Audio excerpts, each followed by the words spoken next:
Hi, everybody. Got to speak with Dean Baker today from the Center for Economic and Policy Research. We're talking about how Biden is actually taking on the economy and the problems we're facing with a level of seriousness and determination we did not see under Obama. We're also talking about how he is relying on vaccines to save everything. We're talking about the messaging around the deficit and what we're seeing in current reporting. And at the end, we also got to talk with him about something that I have been questioning. We also got to talk to him about something that was near and dear to my heart. The idea of if we get the economy back up and running, what does that mean for the environment, especially when the runaway consumption that we've been dealing with has been such a pivotal part of the environmental catastrophe we're facing? It's all in the interview. I hope you enjoy it. Well, Dean, it's your first time with us since Biden. So how are you feeling about that?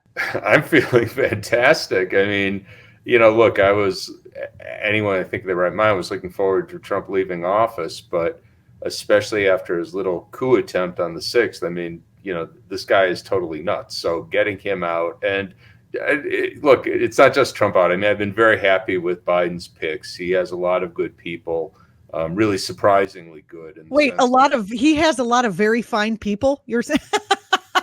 Trump was like, we've got very fine people. Talk about the people who are being put in who might affect the economy. Well, just two of the obvious old friends, colleagues, Jared Bernstein and Heather Boucher, who are both on the Council of Economic Advisors. I know them well. Cecile Roos, who I don't know personally. I mean, I probably met her, but she's also very, very good. So he really has very top-notch people in those positions. At the Office of Management and Budget, he's just staffed it. The top person is Neera Tanden, is very centrist.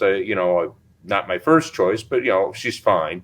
But the staff there have been outstanding picks, the lower level people.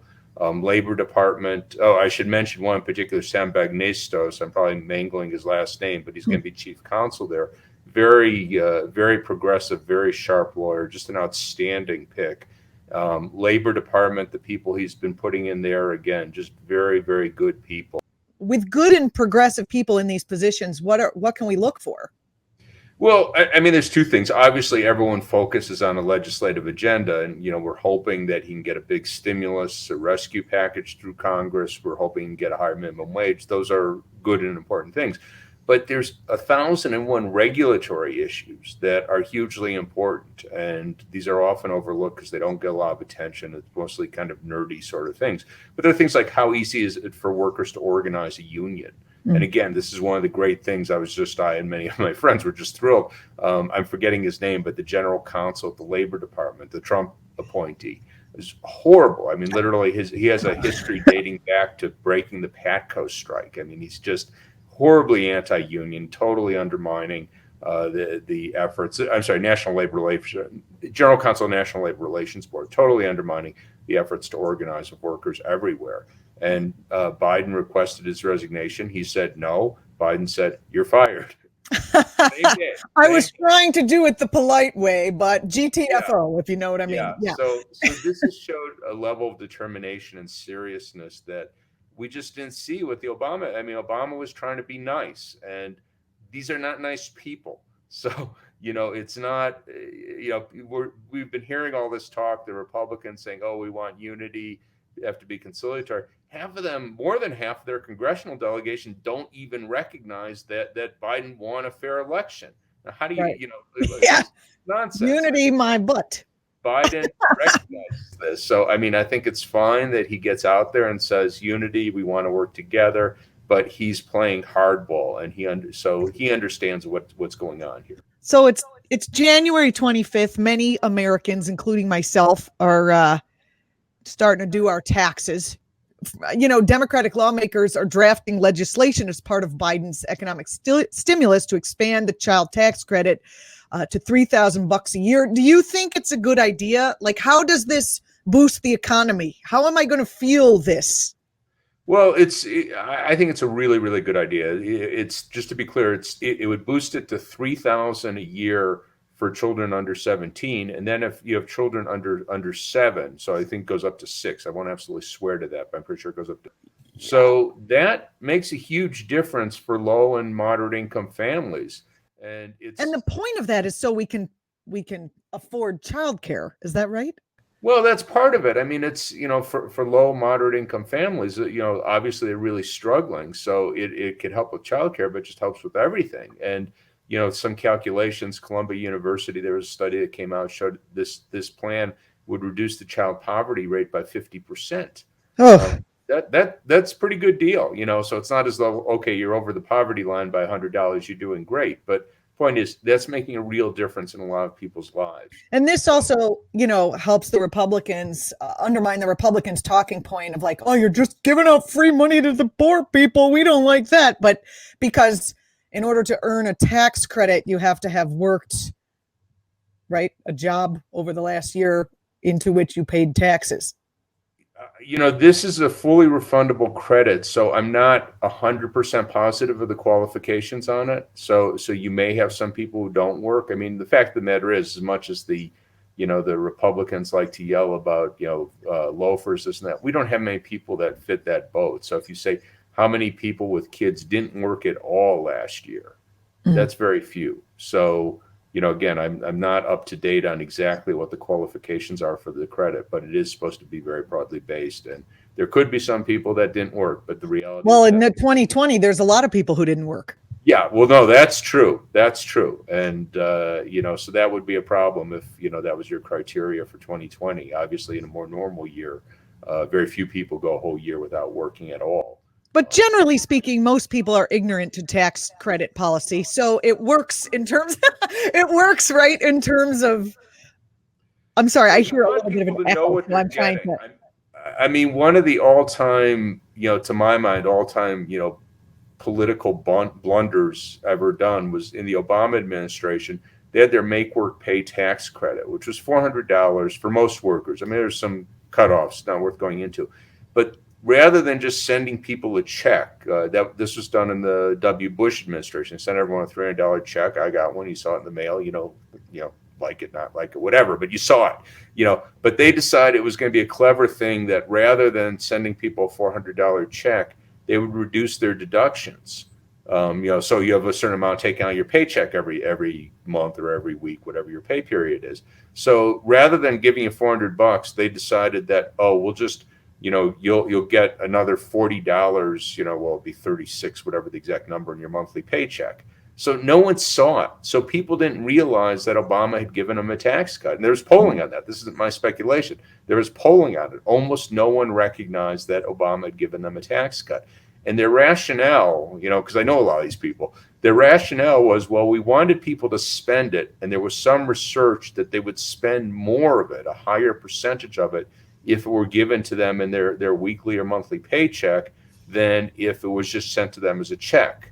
Now, I'm not an expert in this area, but I am somewhat familiar with the research.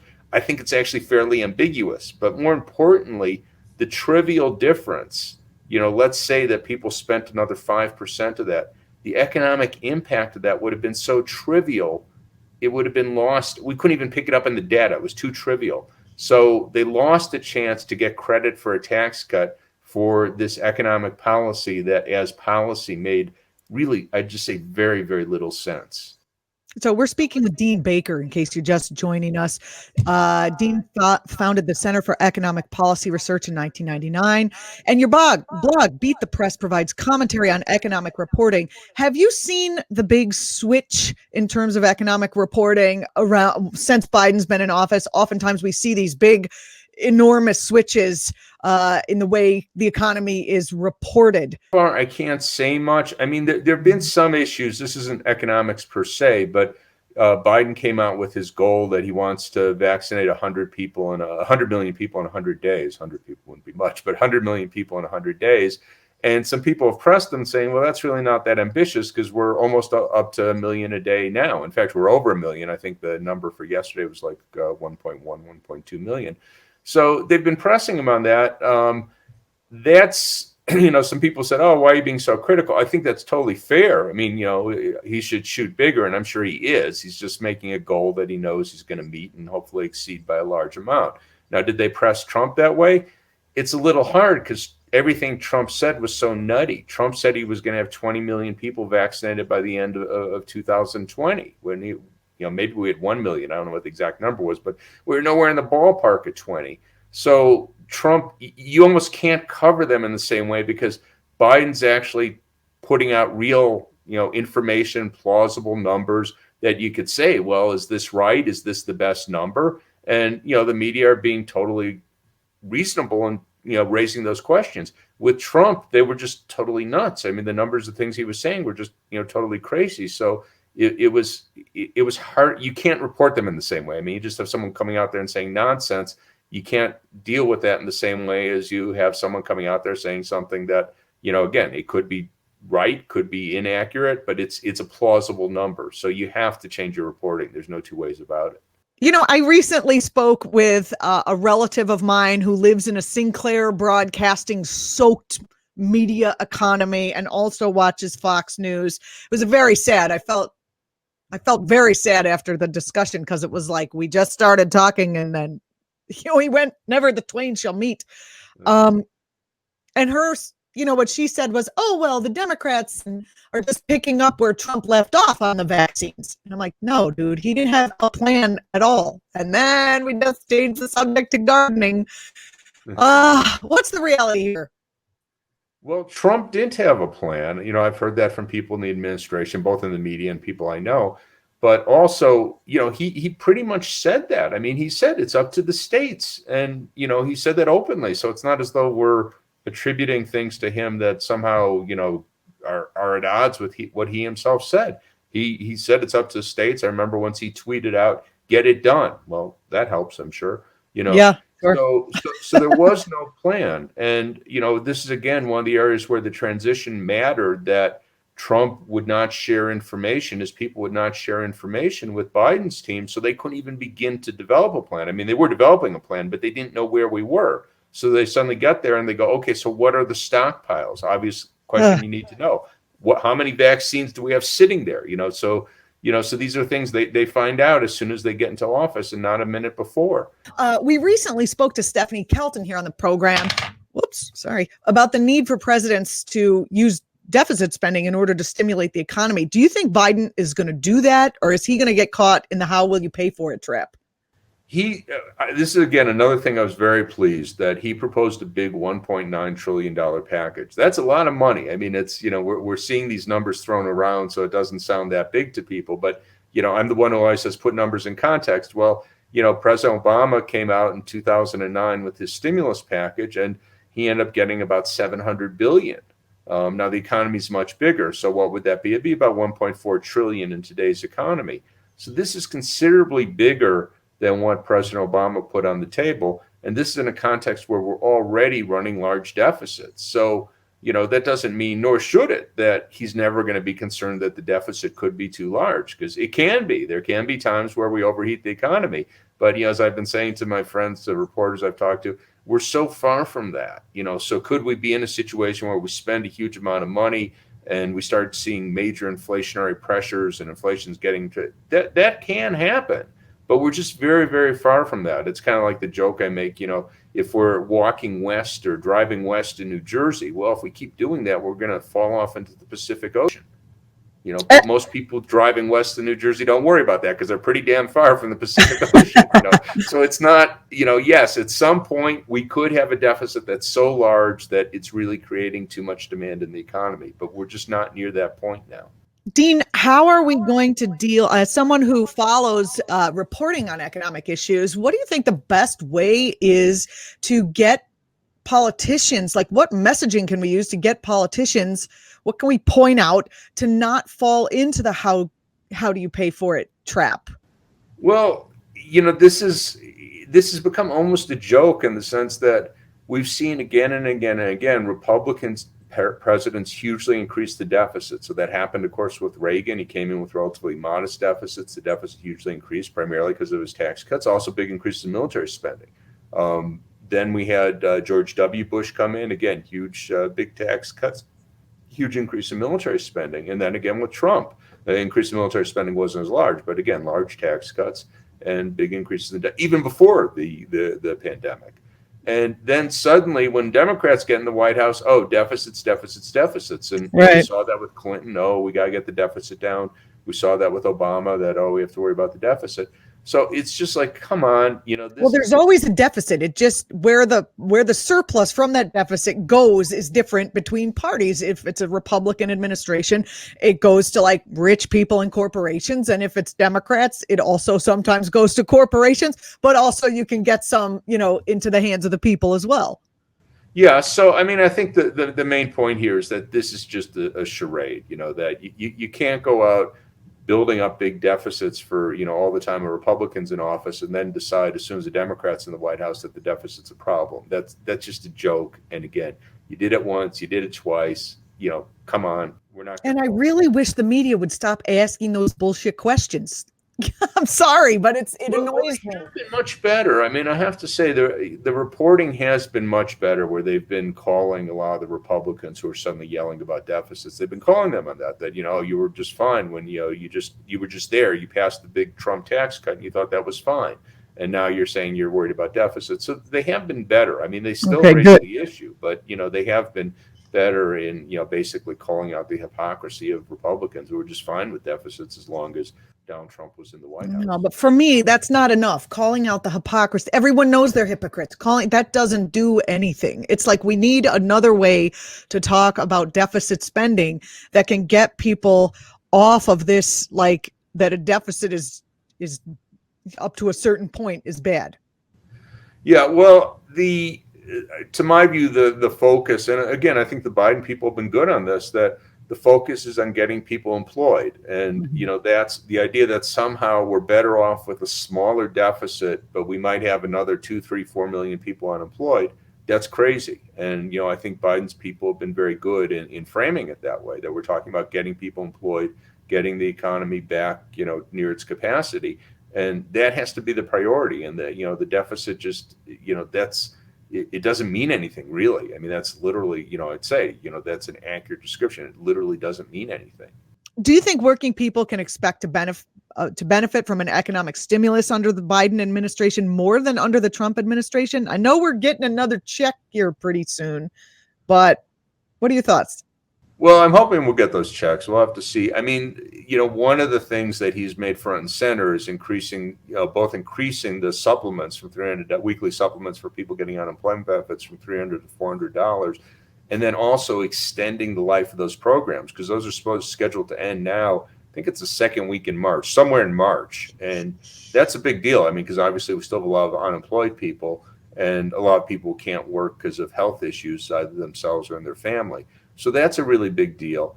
But the other thing is just getting back to low levels of unemployment. That's a really big deal. And it's one of the things I'm happy to see that more economists and like the Federal Reserve Board, I was going to say economists, the Federal Reserve Board, realize that it's important to get the unemployment rate low, not just because we want people to be able to work, but when you have a low unemployment rate, then workers have bargaining power and they're able to achieve wage gains. And that's what we saw as we got the lower unemployment rates in 2017, 18, and 19. I should say continuing the trend from the Obama years. That wasn't Trump's doing.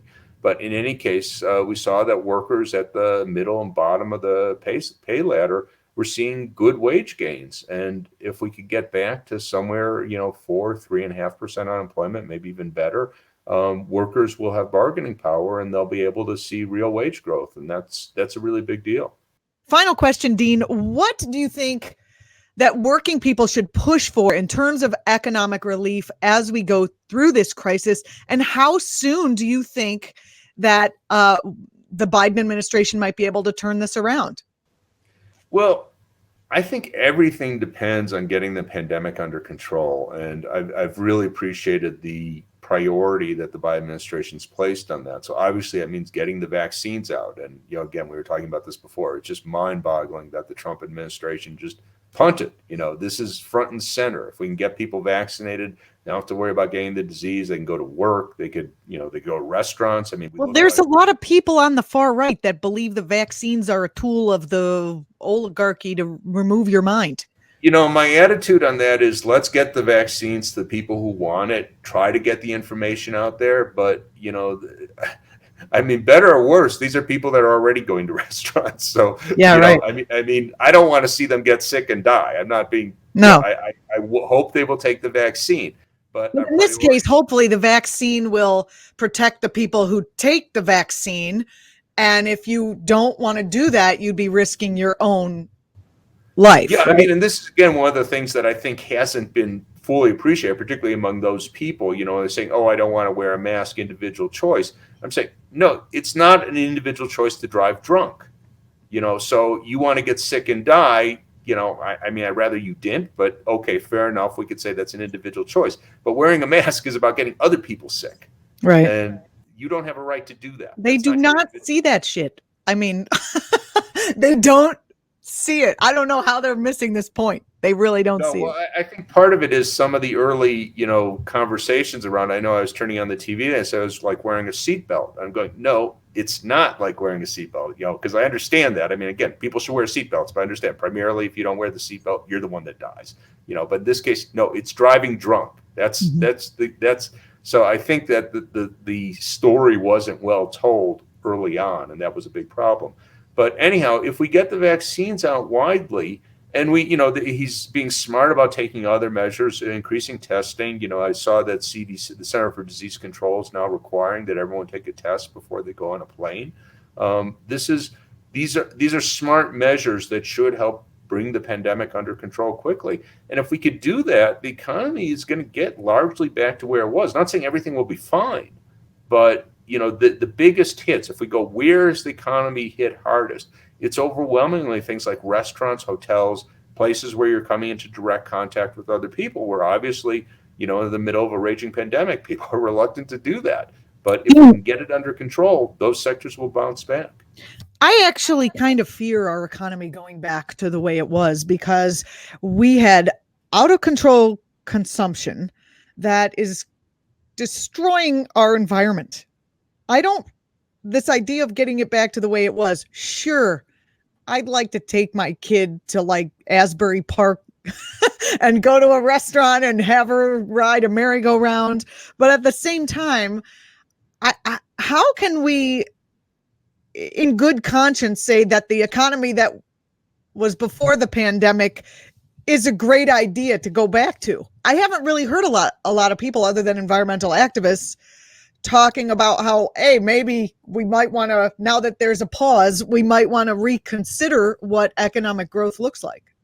Well, I think we're talking about a shorter and longer term time frame. Shorter term time frame, we want to get people back to work, and I'm not sympathetic to the idea that we should look to have people be unemployed indefinitely so that we consume less. I'm not sympathetic to that one. Should we restructure consumption so that it's not as destructive, so that we have more green energy, that we have more mass transit instead of cars? Yeah, absolutely. And Biden is proposing that, but that's not something you could do overnight. He is So proposing that, though. He is yes, the Green New absolutely. Deal jobs plan. Now, again, He's he's going to have to fight with Congress because much of that has to be appropriated. I mean, there's some things he could do by regulation to make it more difficult to drill. He's already had a moratorium on drilling in on federal land, which is a great thing.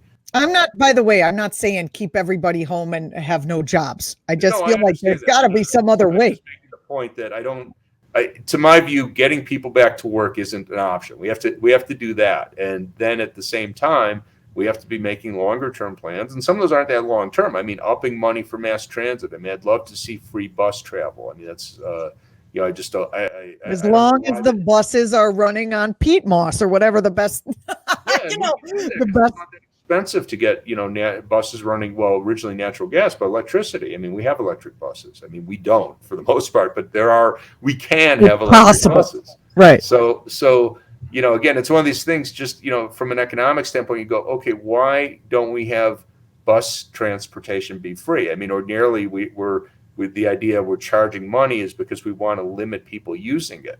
So why would we? Are we worried too many people would be riding buses instead of driving if we let it be? I mean, I understand, like, what's the downside there? I mean, I know there's issues of vagrancy, okay, so a homeless person, those are issues and we could talk about those. But the idea that somehow too many people would be taking buses if we made it free, I just like, it literally makes no sense to me.